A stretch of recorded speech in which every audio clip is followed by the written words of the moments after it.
오늘로 수능이 끝난 지 열흘 이상이 지났습니다. 입시, 경쟁, 시험이라는 것에 붙들려서 있는 이 땅의 학생들을 생각하면 참 안타까운 마음 그지없습니다. 이번에 수능을 본 학생들 가운데 소기의 목적을 달성한 친구들도 있지만, 하지만 열심히 준비했으나 노력한 만큼의 대가를 얻지 못한 그러한 학생들도 있습니다. 그래서 예상했던 대로의 성적이 나오지 않았기 때문에 허탈감이나 상실감으로 지금 참 어려운 시간을 보내고 있을 것이라 이렇게 생각이 됩니다. 그런데 사실 그런 수능을 앞둔 학생들의 짐만 무거운 것은 아닙니다. 수험생들에게 공부와 시험이 저들을 지배한다면 또 우리 장년들은 또 어떻습니까? 우리 역시 삶을 책임져야 한다는 의무를 비롯해서 경제적인 불안, 또 사회에서 인정받아야 한다는 압박도 있을 것이고요. 그리고 무엇인가 행하고자 할 때는 실패하면 안 된다라고 하는 긴장감이 있습니다. 또 누가 보지 않아도 스스로를 향하여서 자꾸 꾸짖는다든지 또 재촉한다든지 하는 이런 것들이 우리 마음속에 있습니다. 모든 감정들이 우리 마음속에서 어떤 자리를 차지하고 있게 되면 우리가 그 지시를 받게 되고, 그래서 좀 지칠 수밖에 없습니다. 앞으로 어떻게 살 것인가, 또 내가 지금 하고 있는 일이 잘 돼야 할 텐데 라고 하는 이러한 모든 압박감이죠. 그런데 인간의 의지 또는 노력만 가지고 이 압박으로 다가오는 짐, 인생의 무거운 짐들을 견뎌내기는 그렇게 쉽지 않습니다. 이 짐을 떨쳐내려고 굉장히 여러모로 애를 쓰기는 하지요. 그렇긴 하지만 우리가 가진 한계를 참 너무나도 처절하게 느낍니다. 그래서 이걸 보면서 지진에 대비해서 고층 건물들이 어떤 방식을 취하는가를 한번 떠올려 봅니다. 지진이 특히 많이 나는 지역에서는 고층 건물을 지을 때 튜닝 감쇄 장치라고 하는 것을 사용한다고 하죠. 근데 그것을 사용하면 땅이 흔들릴 때 건물이 흔들리지 않을 수 있도록 하는 그런 안전장치라고 하죠. 그렇기 때문에 그런 장치가 마련되어 있는 고층 건물은 밖에서 보면 이렇게 흔들리는 것 같지 않도록 그렇게 설계가 되었다는 거죠. 그런데 그것은 그 건물이 튼튼해서가 아니라 실제로는 그 안에 보이지 않는 곳에 그러한 튜닝 감쇄 장치라고 하는 무게추가 놓여 있기 때문에 그것 때문에 그 건물이 지탱한다라고 하는 말을 들었습니다. 근데 이것은 우리 사람들도 마찬가지입니다. 겉으로 보면 우리가 어떤 일이 있을 때 막 그걸 견뎌내고 이겨내고 버티는 것 같이 보이죠. 그런데 사실은 그리스도인들에게는 하나님이라는 존재가 그 무게추처럼 우리 안에 계셔서 우리를 지탱해 주고 계시기 때문에 우리 모두는 견뎌낼 수 있습니다. 그러니까 우리가 우리의 힘으로, 인간이란 자신의 힘으로 이렇게 버텨낼 수 있는 존재가 되지는 못합니다. 그러니까 하나님의 은혜로 지탱된다라고 말할 수 있습니다. 근데 하나님이 그렇게 우리를 견고하게 사실은 무게추로 작동하셔서 우리를 지켜주고 계심에도 불구하고 여전히 또 힘들고 지치는 것은 맞거든요. 오늘 그걸 좀 한번 찾아보려고 합니다. 왜 그렇게 우리는 좀 힘든 때가 많을까? 그것은 버틸 힘이 그 무게추가 없어서라기보다는 우리 마음속에 분명히 그런 견딤 장치가 있음에도 불구하고 내 마음에 잘못된 왕이 우리를 지배하도록 만들어주기 때문입니다. 근데 그 내 마음을 지배하는 왕, 그 이름이 다양하죠. 성공이라고 부르는 왕도 있고요. 그리고 비교라고 부를 수 있는 왕도 있고, 인정 욕구라고 부를 수도 있고요. 또 완벽주의, 여러 가지가 있습니다. 심지어는 이제 우리가 믿음을 가지고 있을 때는 또 종교적인 어떤 의무, 율법을 지켜야 함, 이러한 것들도 우리들의 마음속에 자리 잡고 있을 수가 있는 거죠. 그러니까 다시 말하면 우리는 눈에 보이지 않는 많은 왕들에 의해서 더 지배를 많이 받기 때문이라고 이렇게 볼 수 있습니다. 회사에서 직장 상사들 또 아니면 또 함께 일하는 동료들 많이 우리들을 움직이게 하죠. 그리고 여러 가지 일들이 있죠. 그렇지만 그러한 현실, 우리들에게 마주한 현실 또는 환경 이런 것보다는 내면의 목소리가 더 중요하다라고 하는 점이죠. 사람들과의 관계 속에서 일어나는 모든 문제들보다 더 중요한 것은 내 마음 속에서 누가 나를 자꾸 움직이도록 발동시키느냐라고 하는 거죠. 그래서 그 목소리가 우리 하루의 방향을 결정하기도 하고 또 내 마음의 감정의 온도를 또 만들어내기도 하는 거죠. 근데 뭐 요즘 보면 특별히 요즘 SNS가 많이 발달하지 않았습니까? 그래서 남이 어떻게 하고 있는지를 참 끊임없이 바라볼 수 있게 합니다. 그리고 상대적으로 나는 그만하지 않은 것 같은 이런 느낌을 갖게 하죠. 근데 이제 이렇게 이런 생각이 들 때 그때 되면은 내 마음속에 있는 이제 왕이 발동한 거거든요. 우리의 마음속에 평강도 사라지고 쉼도 없어지죠. 그러니까 이 내 마음을 다스리는 어떠한 왕으로부터 벗어나지 않으면 우리가 믿음을 가지고 있다고 해도 그것 역시 크게 결실을 맺지 못합니다. 그렇게 되면 기도하는 것도 때로는 게을러집니다. 말씀 보는 거 당연히 하지 않게 되죠. 그리고 교회 생활 열심히 교회 나가서 봉사하고 하는 것들도 뭐 압박으로 느껴질 때가 더러더러 있습니다. 아침에 일어났을 때 가장 먼저 찾아오는 왕은 누구인가? 라고 하는 것을 한번 질문을 던져보고 싶습니다. 내가 오늘 아침에 일어났을 때 나에게 가장 먼저 오는 우선순위는 무엇인가? 나는 무엇을 먼저 관심을 가지고 아침을 시작하는가? 그리고 또 지내는 동안에 하루 종일 내 머릿속을 가장 많이 차지하고 있는 감정은 어떤 것인가? 내가 지금 무거운 짐처럼 느끼고 있는 것이 있다면 이것은 과연 무엇 때문인가? 다른 사람들에게 관계 속에서 일어나고 있는 것인가? 또 세상의 여러 가지 압박 때문인가? 아니면 내 자신 속에서 일어나고 있는 것인가? 라고 하는 것을 좀 들여다볼 필요가 있는 거죠. 내 속에서 나를 무겁게 하고 있는 것을 제대로 바라볼 수 있을 때, 아, 내가 이것 때문에 지금 무거워하고 있구나, 무거운 짐을 지고 있구나라는 것을 발견할 수 있습니다. 이렇게 이제 사실 우리는 무거운 짐을 지고 가는 세상길을 걸어가고 있다고 해도 틀린 말이 아닌데요. 그런데 여기에 예수께서 우리에게 희망의 빛을 주십니다.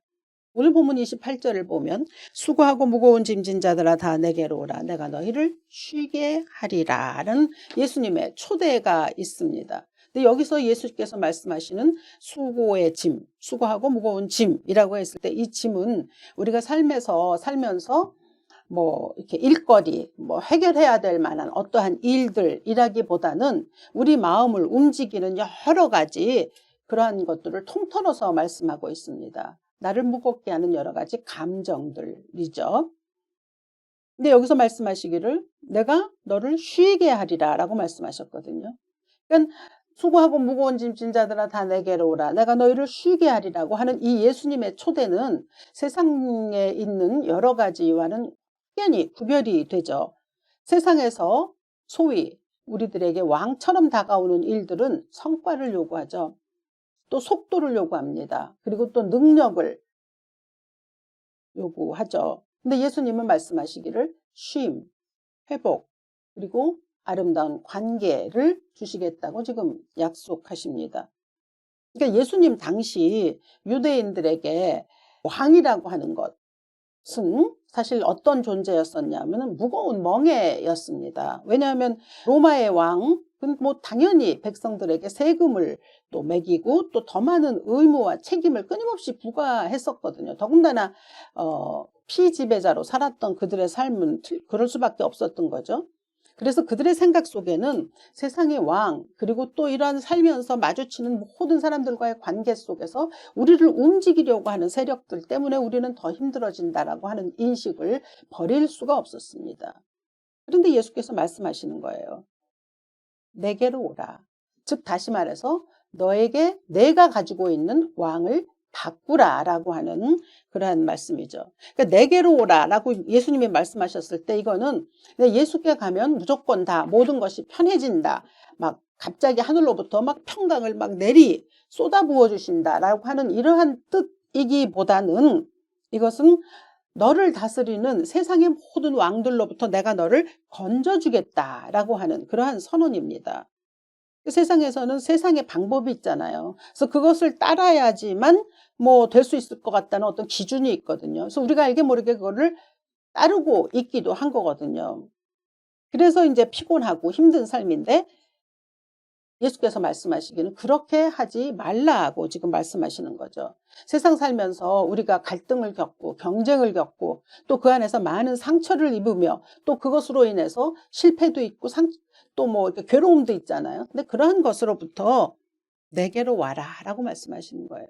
그리고 이어서 말씀하십니다. 나는 마음이 온유하고 겸손하니 너희는 내게 배우라라고 말씀하는 거죠.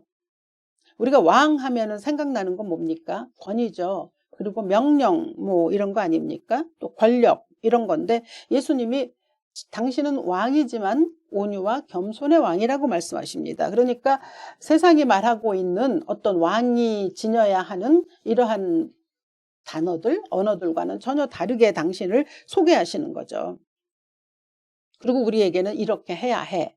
왜 이렇게 하지 않았어? 라고 하는 어떤 의무, 비난, 또 뭐 혼란 이런 것들보다 회복, 그리고 내게로 오라라고 하는 따스함, 따뜻함, 뭐 평강 이런 것들을 우리에게 제공해 주시면서 오라고 손짓하시는 거죠. 그러니까 예수님께로 가면 예수님은 우리가 이 땅에서 받았던 수많은 상처들을 예수님의 그 다정함으로 풀어주신다는 거고요. 우리의 고단한 마음속에 위로를 주신다는 거고요. 그 대신 무거운 짐을 짊어지고 가는 것을 그대로 없애주신다는 게 아니라 함께 지어주시겠다. 이것이 사실 가장 중요한 예수님의 초대에 들어있는 핵심이기도 합니다. 우리는 사실 짐이 있으면 떨쳐버리고 싶잖아요. 버리고 싶잖아요. 근데 예수님 말씀하십니다. 내가 함께 지어줄게 라고 하는 거죠. 그래서 예수께서 우리를 초청하십니다. 만왕의 왕이시고요. 또 만군의 주가 되시는 그분이 내가 너와 함께 가까이 있어서 내가 너를 품어줄게. 그리고 세상에서 지친 모든 수많은 그러한 어떠한 뭐 어려움, 아픔 이런 것들을 내가 위로해주며 너와 함께 지금부터는 짐을 지고 가줄게 라고 이렇게 말씀하신다는 거죠. 나는 마음이 온유하고 겸손하니 내 멍에를 메고 내게 배우라. 그리하면 너희 마음이 쉼을 얻으리라고 하셨거든요. 여기서 보면 멍에라고 하는 게 나오니까 어떤 느낌이 드냐면 짐, 뭐 속박 이런 느낌이 들죠. 그래서 조금 부자연스럽고 부담스럽기도 하고 그러거든요. 아, 정말 떨쳐버리고 싶은데 또 다른 멍에를 매라고 하시는 건가 싶잖아요. 근데 이 멍에라고 하는 건 본래 두 마리의 소가 함께 걸음을 맞추기 위해서 만든 장치라고 하죠. 그러니까 멍에는 혼자 끄는 짐이 아니고 함께 끄는 짐입니다. 그러니까 예수께서 여기서 내가 내 멍에를 매라 라고 하는 것은 내가 너를 멍에의 짐을 또 지울 거야 라는 뜻이 아니라 이 짐을 동행해 주겠다라고 하는 뜻입니다. 함께 지고 가자라는 뜻이죠. 그리고 또한 그때 유대 문화에서 이 멍에를 바꾼다라고 하는 것은 주인을 바꾼다는 그런 뜻이 있었다고 합니다. 그러니까 어떤 주인의 뭐 A라고 하는 주인의 소에 멍에가 있었는데 그것을 벗겨서 B로 하게 되면 그때부터는 소는 그 사람이 주인이 되는 거죠. 그러니까 즉 다시 말하면 주인이 바뀐다는 거죠. 다시 말하자면 내가 이제부터 너와 함께한다. 같은 방향으로 걷겠다. 끌고 가는 멍에가 아니라 동행하는 함께 짐을 나눠주겠다. 그래서 내 멍에는 쉽고 내 짐은 가볍다라고 말씀하신 거죠. 근데 여기서 쉽다는 것도 무조건 막 우리가 쉽다는 그 단어가 가지고 있는 그런 이미지를 생각할 수 있는데 원래 이 말은 나에게 꼭 맞게 다듬어진 멍에라고 하는 원문은 그런 뜻이 있습니다. 꼭 맞는다는 뜻이죠. 사실 예수님 목수 아니셨습니까? 그러니까 목수이기 때문에 이러한 멍에 같은 걸 만들 때도 그 사람의 체형에 맞게 손으로 직접 해주신 일들이 분명히 있었을 겁니다. 그러니까 가장 적합하게 맞추어진 멍에, 이거는 너에게 맞는 짐을 내가 같이 지어줄게 라고 하는 것이죠. 그러니까 사실 우리는 지고 갈 때 너무 힘들게 생각이 되는데 예수께서 말씀하십니다. 나와 함께 하면 너무 무리한 짐이 되지 않도록 내가 붙들어 줄게 라고 하는 그런 뜻이 있다는 거죠. 그렇기 때문에 멍에가 무겁기보다는 오히려 쉬운 멍에가 되는 거죠. 그래서 예수가 우리 외에 짐을 같이 지어주시면 우리는 숨도 좀 고를 수 있고 또 쉬고 싶을 때 좀 내려놓을 수도 있고 그런 거죠. 여러분 살다가 진짜 이 짐 좀 내려놓고 싶다. 잠깐이라도 좀 쉬고 싶다. 이런 때 있으시잖아요. 만약에 지금 우리 마음에 염려가 우리 마음속에서 나를 붙들고 있는 왕이 되고 있다면 분명히 불안할 겁니다. 또 사람의 시선, 또 인정받아야 하는 거, 성공, 뭐 이런 게 또 우리 마음속에 왕의 자리에 앉아 있게 되면은 비교하게 되고 또 두려움이 끊임없이 따라올 거죠. 또 세상의 성취, 성공, 남보다 좀 나은 자리에 가고 싶다 뭐 이런 게 우리 마음속에 있으면 아무리 많은 것들이 이루어진다 한들 사실 그 안에 만족은 없게 됩니다. 그래서 예수께서 우리의 삶의 왕이 되시는, 그래서 그분과 함께 가는 삶을 살라고 예수님이 오늘 말씀하시는 거거든요. 그렇게 그분과 함께 가면 어떤 것들이 달라질 수 있나라고 하는 것을 조금 요약해서 말씀을 드려본다면, 첫째, 우리 삶의 속도가 달라집니다. 사실 세상에선 너무 빨리 뛰지 않습니까? 무바심 치고 막 달려가요. 쳇바퀴 돌듯 거의 비슷비슷한 삶인데도 불구하고 안정감을 찾긴 어렵죠. 근데 예수님은 말씀하십니다. 쉴 때 쉬어도 되고 멈춰도 된다고 말씀하시죠. 그리고 삶의 속도는 성취보다는 관계가 더 중요하다라고 하는 것을 사실 우리에게 알려주십니다. 그러니까 참 우리 사람이 어떻게 살아가야 할 건지에 대해서 예수와 함께 할 때만이 우리가 얻을 수 있는 굉장히 큰 통찰력이죠. 우리의 속도를 조금 다르게 할 수 있다는 거죠. 또 예수와 함께 가면 관심의 초점이 달라집니다. 남들의 시선이나 뭐 이런 것들을 보았던 것에서 이제 우리의 관심의 초점이 하나님은 나를 지금 어떻게 보실까? 하나님이시라면 지금 내가 하고 있는 모든 행위에 대해서 어떻게 생각하실까라고 하는 관심이 언제나 하늘을 향하여 있게 되는 거죠. 그래야 사실 세상의 모든 비교로부터 벗어납니다. 참 자유함을 얻고 또 자신감도 얻을 수 있게 돼요. 그러니까 관심의 초점이 달라지는 거죠. 그리고 또 세 번째가 있다면 짐을 바라보는 시각이 달라지죠. 세상의 짐은 뭡니까? 내가 해결해야 되는 문제잖아요. 때로는 그것을 나밖에 해결할 사람이 없다고 생각이 되어져서 막 굉장히 힘이 들지 않습니까? 근데 예수와 함께 하시면 함께 걸어가는 기회잖아요. 그러니까 예수와 함께 한다라고 하는 그 점이 우리에게 때로는 고난이 있을지라도 그 고난 속에 목적이 있기 때문에 결코 낙심하지 않게 만듭니다. 예수와 함께 가면 우리가 또 더러더러 뭐 눈물을 흘릴 때라도 그것이 쓸데없는 그런 눈물이 아니라 의미가 있는 눈물이 될 수 있는 거죠. 또 예수와 함께 가기 때문에 이 삶의 무게가 결국은 그분이 우리로 하여금 힘을 주는 은혜의 통로로 바뀔 수 있는 이런 놀라운 정말 은총이 우리에게 주어질 수 있는 거죠. 그래서 결국은 또 우리의 삶의 우선순위가 바뀌게 됩니다. 그러니까 예수님을 왕으로 모시고 그분과 동행하게 되면 내가 막 뭔가를 더 이루려고 애쓰는 것보다는 지금 하나님이 함께 하시는 그것을 바라보게 되는 거죠. 성취에 급급하기보다는 틀림없이 하나님께서 필요하다면 해결해 주실 것이라고 하는 이러한 믿음. 한 상담자가 지친 사람과 대화를 했는데 이런 글이 있습니다. 당신이 힘든 이유는 일이 많아서가 아닙니다. 당신을 몰아붙이는 목소리가 많기 때문입니다. 일보다 마음을 괴롭히는 건 넌 잘해야 돼, 쉬면 안 돼, 뒤처져서는 안 돼 라고 하는 그런 내면에 자리 잡은 여러분을 움직이는, 당신을 움직이는 그 목소리 때문입니다. 그러니 그 목소리를 걷어내시고 당신을 다스리는 또 다른 왕을 바꿔야 합니다. 그러면 당신의 하루는 달라질 겁니다. 라고 상담해 주었다는 말이 있습니다. 그 상담자의 말처럼 예수께서 우리의 삶에 내 마음속에 왕이 되시면 그만해도 돼. 이만하면 충분해.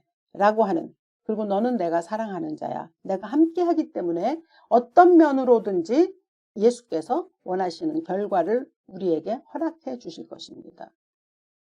예수와 동행한다고 해서 예수님의 그 우리가 진 멍에를 예수님이 함께 진다고 해서 그것이 또 짐이 없는 건 아니잖아요. 있습니다. 근데 이제 혼자 가지 않는 거라는 거죠. 그래서 저는 분명히 믿습니다. 예수와 함께 하면 내 짐에 지금 달려있는 짐의 의미도 달라질 거고 그 다음에 오늘 하루 똑같은 날들이 맨날 지속이 되지만 그 같은 하루일지라도 예수와 함께하는 삶에는 색깔이 달라질걸요. 분명히 밝은 그러한 색깔일 겁니다. 예수님 말씀하시잖아요. 내게로 오라. 내가 너를 쉬게 하리라. 그러니까 아무것도 안 하고 그냥 있어도 모든 것이 만사가 형통하게 된다가 아닌 것은 알고 계시잖아요. 내가 너와 함께 하겠다는 거예요. 너를 지배하고 있는 모든 왕좌는 끌어내버리고 너를 자유케 하겠다라고 예수께서 선언하시는 거죠. 예수님이 이렇게 하실 수 있는 건 그분이 만왕의 왕이시기 때문입니다. 이 모든 우주를 섭리하시는 하나님이시기 때문입니다. 천문학자들이 이 우주가 생명을 유지하려면 수많은 상수가 정확히 맞아야 된다고 말합니다. 중력이라든가 전자기력이라든가 은하의 속도, 지구의 각도, 이 중에 하나만 조금만 어긋나도 생명은 존재할 수 없다고 하죠. 학자들은 이것을 우주 미세 조정, 그래서 파인 튜닝이라고 하죠. 아주 정교하게 튜닝하는 거. 그게 이제 우주에 있어서 그런 기능이 있어서 전혀 별들도 또 행성들도 또 우리 지구도 충돌하지 않냐고 움직일 수 있다고 하는 거죠. 그것을 성경은 이미 오래전에 말씀하셨죠. 만물이 그 안에 함께 서 있다. 그럼요. 그러니까 예수님은 그 모든 만물을 당신의 섭리로 움직이게 하시는, 그러니까 예수가 모든 걸 붙잡고 계신 분입니다. 그런 까닭에 그분이 섭리하시고 그분이 유지하신다고 하는데 그분이 내 짐을 함께 지어주겠다고 하는데 그보다 더 큰 위로가 있을 수 있습니까? 그러니까 우리가 해야 할 일은 내 마음속에 있는 여러 가지를 내어버리고 예수를 왕의 자리에 모시는 일밖에 없습니다. 우리에게 가장 필요한 그리고 가장 적합한 맞춤형인 왕이신 거죠. 그분이 먼저 우리를 초대하시거든요. 수고하고 무거운 짐진 자들아 다 내게로 오라. 내가 너희를 쉬게 하리라. 멍에가 가볍다고 하셨습니다. 그리고 그 멍에를 나와 함께 매면 너의 가는 길이 결코 힘들지 않을 것이라고 그렇게 말씀하십니다. 예수님 우리에게 그렇게 하시는 건 그분은 엄청난 능력을 가진 우주의 창조자이시기도 하지만 우리의 친구이시기도 하고, 그죠? 그리고 또 우리의 아버지이신 하나님을 그대로 보여주시는 분이기도 합니다. 기억하십시오. 우리 한 사람 한 사람은 예수님에게, 하나님에게 엄청 소중한 존재입니다. 그러므로 그러한 소중한 존재를 예수께서 그냥 내버려 두시지 않을 것이라고 하는 확신이 오늘 여러분들 마음속에 정말 간절하게 임하기를 예수의 이름으로 축원합니다. 그래서 예수를 왕으로 모시고 우리의 삶의 속도, 또 우리의 삶에 또 지금 어려운 가운데 있다면 회복이 있기를 바랍니다. 그래서 눌려있는 것으로부터 벗어날 수 있고 예수와 함께 예수의 손을 잡고 갈 수 있는, 그래서 우리의 삶이 즐겁다라고 외칠 수 있는 그러한 은혜가 여러분들에게 있기를 이 아침 주 예수의 이름으로 축원합니다. 살아계신 아버지, 주 예수 그리스도께서 말씀하셨습니다. 수고하고 무거운 짐진 자들아 다 내게로 오라. 내가 너희를 쉬게 하리라고 하셨습니다. 이 쉼이라는 것이 예수 그리스도께서 나와 동행해 주시고 내 짐을 지어 주심으로, 또한 이 세상에 있는 수많은 일들 가운데서 회복의 은혜를 주신다는 말씀임을 오늘 우리에게 들려주셨사오니 우리 모두에게 이 말씀이 그대로 임할 수 있도록 축복하여 주시옵소서. 그래서 예수와 동행하며 우리의 삶에 놀라우신 참 쉼이 있는 삶 될 수 있도록 은혜 베풀어 주시옵소서. 참으로 여러 가지 많은 세상의 일들이 우리들에게 안식을 빼앗아갑니다. 그리고 불안하게 합니다. 힘들게 합니다. 주여 오시옵소서. 우리의 심령 속에 임하시옵소서. 모든 만물을 창조하시는 주께서 우리의 심령 한 사람 한 사람에게 임하시사 놀라우신 은혜로 임하여 주시옵소서. 주 예수 그리스도 귀하신 이름으로 축복하며 기도합니다. 아멘.